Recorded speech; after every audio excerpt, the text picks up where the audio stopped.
মঞ্জু ভৰালী আজি মহাপুৰুষ শ্ৰীমন্ত শংকৰদেৱৰ এই পুণ্য তিথি দিনা তেওঁ তুলত পৰি থাকোঁতে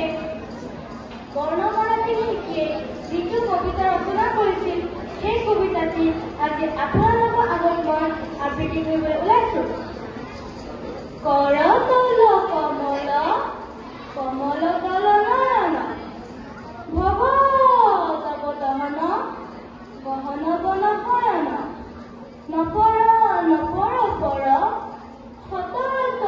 মনয় সময় মহয় ভয় মমহৰ সততয় হৰতৰ বৰফৰ সতত খবদন খবচৰ নৱধৰ শৰণধৰ শয়ন জগত